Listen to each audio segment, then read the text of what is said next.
The showroom was full. Every table taken, every seat occupied. The waitstaff moved quietly along the edges of the room, careful not to break the atmosphere. It was Las Vegas in the early 1970s, the Flamingo, the kind of room where the light came from everywhere at once, from the stage, from the chandeliers, from the glow of cigarettes in the dark. The crowd had come dressed for the evening. They had come expecting Tom Jones. He had not disappointed them yet. He was midway through his set when the first thing went wrong. Not a small thing, something fundamental. Tom Jones in Las Vegas was not a novelty act. By the early 1970s, he was one of the genuine draws of the Strip. He had earned that, not through luck or management or image, though all of those had played their part, but through the accumulated evidence of nights exactly like this one. Night after night after night in front of full rooms, delivering the kind of performance that people drove to Las Vegas specifically to see. Las Vegas in those years was a world unto itself. The Strip hotels competed ferociously for the best headliners. The showrooms were built to impress, long, plush, carefully lit, designed for exactly the kind of spectacle that Tom Jones delivered. He fit the room perfectly. He was the right scale. He was big enough for Las Vegas and specific enough to be irreplaceable in it. The management at the Flamingo knew what they had. The audience who filled those tables every night knew what they were getting. Or thought they did. His band was tight and experienced. These were professional musicians who had worked Las Vegas rooms and knew the rhythms of a showroom performance. They knew when to build and when to hold back. They knew how to follow a singer who changed things night to night. Tom Jones was not a performer who ran exactly the same show every evening. He worked from a set list, but he played within it. He responded to the room. If a song was connecting a certain way, he leaned into it. If the audience wanted something extended, he extended it. The band had learned to follow him. He had a band behind him.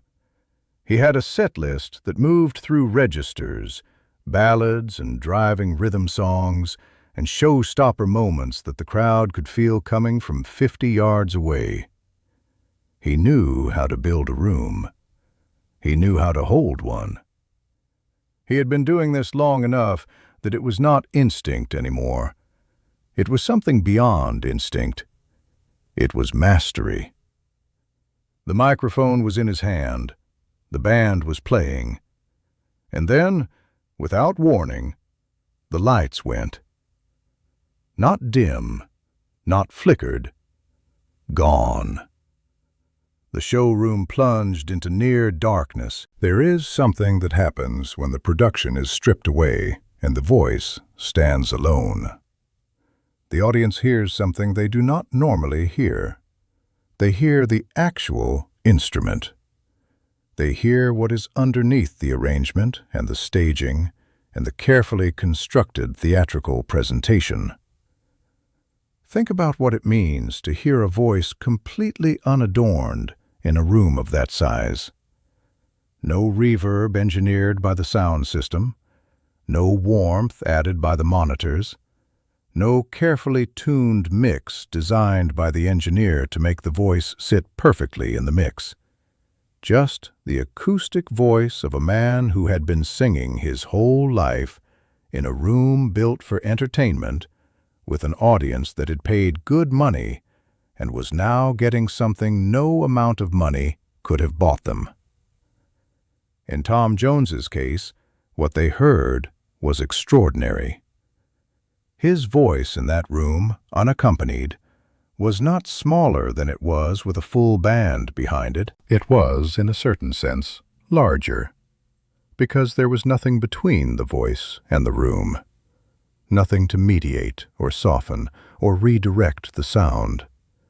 It moved directly from him to them, with nothing in between. People in the back of the room could hear it clearly. People at the bar stopped what they were doing. The staff in the wings stood still.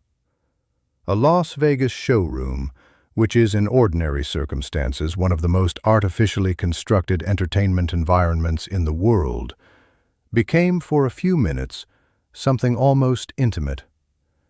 It became a room where one man was singing in the dark, and an entire audience had leaned forward to hear him.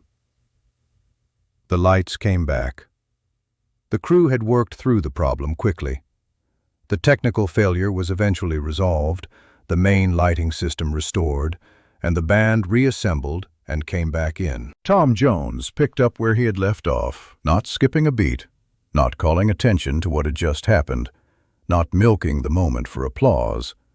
He simply continued, as though the interruption had been nothing more than a brief pause for breath. The audience gave him one of the longest ovations of the night at the end of the set, not just for the performance as a whole, but for the specific thing they had witnessed, the thing that had happened in the dark. Several people who were in the room that night spoke about it for years afterward. They did not need photographic evidence. They did not need a recording. The memory was already filed somewhere deep and permanent, the way certain nights get filed away when they have given you something you did not expect. Not loudly, not in the way that people publicize important moments, but in the way people speak about things that have stayed with them, quietly, to people they trusted, in contexts where the story felt worth telling. A showroom full of people in Las Vegas had expected a production. They had received something else. They had received the voice, unguarded, unaccompanied, in the dark. And they had understood something about it that the production had always slightly obscured. In a Las Vegas showroom in the early 1970s, when the lights go out mid-performance, there is a specific kind of panic that can set in. Not from the performer cannot afford panic, but in the audience, in the staff, in the wings, where the crew suddenly scrambles to understand what happened and what it will take to fix it. The technical failure was serious. The main stage lighting system had cut out. The ambient light from the room's general fixtures left only a dim, uncertain glow. The band had stopped. The music had stopped. The room was suddenly very quiet and very dark. Tom Jones did not stop. He stood where he was, center stage, microphone in hand, and he began to sing. No band, no lights, no backup, just his voice in the dark.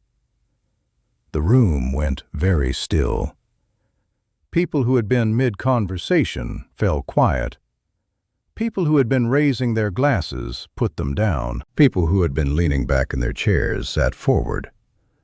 He sang, not frantically, not as a crowd management strategy, but with the same concentration and commitment that he brought to every note, as though the darkness had not changed anything essential, as though the voice was the light. There's a question that gets asked about performers in crisis moments.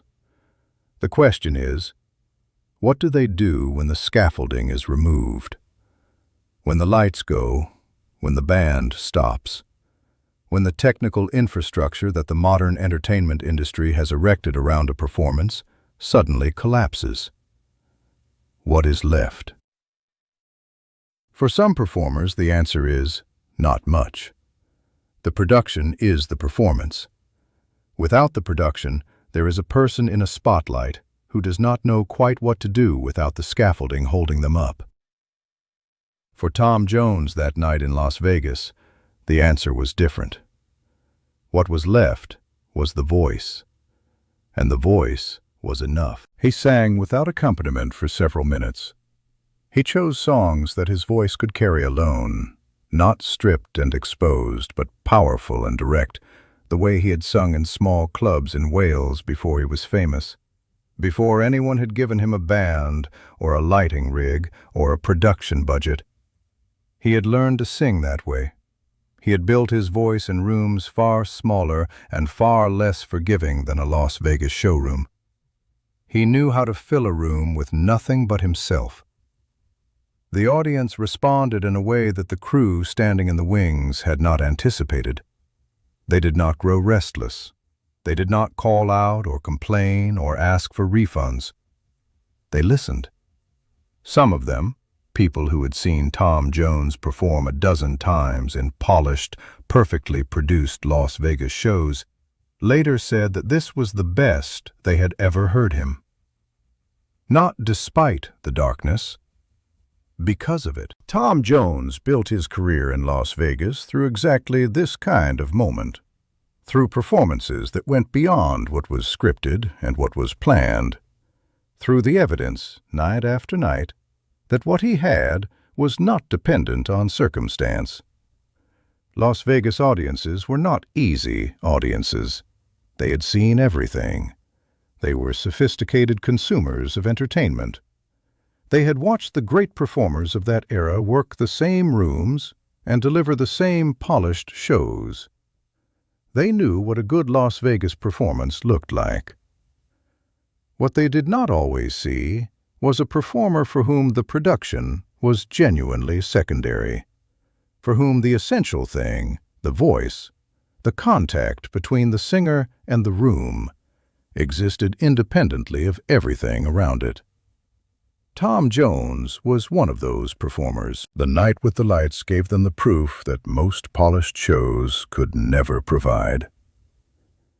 Tom Jones did not speak about the night as a defining moment in interviews. He was not someone who collected his own legend. He spoke about the voice, about the work, about the audience. He did not dwell on specific nights as emblematic of his greatness. That was not how he understood himself. But the people who were there did not need him to tell them it was important. They knew. They had felt it. They had been sitting in a darkened showroom in Las Vegas with a man singing directly at them with no amplification or only the barest, and they had not moved, and they had not wanted to move. And when it was over, they had sat for a moment before they applauded, because the applause was almost beside the point. What they had heard was not a performance. Or it was a performance, but one that had crossed into something else. Something closer to the original act of music. One person, one voice, a room full of listeners, nothing between them. Years later, the story was told in various forms. Not as a disaster that was overcome, as a night that became something unexpected, as proof of something that people in the music industry sometimes say, but do not always fully mean. The voice is the show. Everything else is decoration. Tom Jones had known this since the beginning, since the small clubs in Wales where there were no lights to fail and no elaborate production to rely on. Just a voice and a room, and the question of whether the voice was enough. In Las Vegas, in the dark, the room had its answer. It was enough. More than enough. It was the only thing that had ever mattered. And the audience, sitting in the sudden dark of a famous Las Vegas showroom, had understood something about him that they might not have understood any other way. The lights were not what they had come to see. They had come to hear Tom Jones. And when the lights went out, they heard him, finally, completely, without anything in between. That is not the kind of night that gets forgotten. Even decades later, the people who were in that room remembered what it felt like to sit in the dark and hear that voice coming at them through the silence. Some experiences in live music stay with you for the rest of your life, not because they were perfect, because they were true.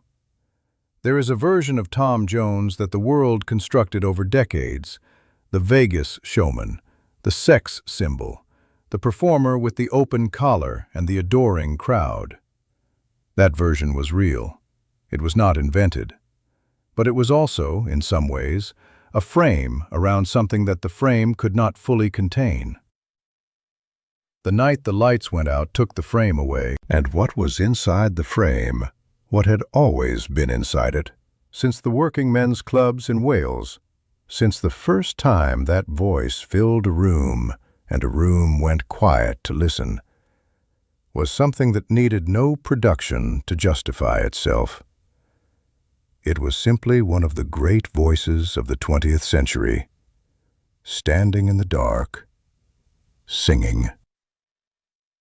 And that was enough. That has always been enough.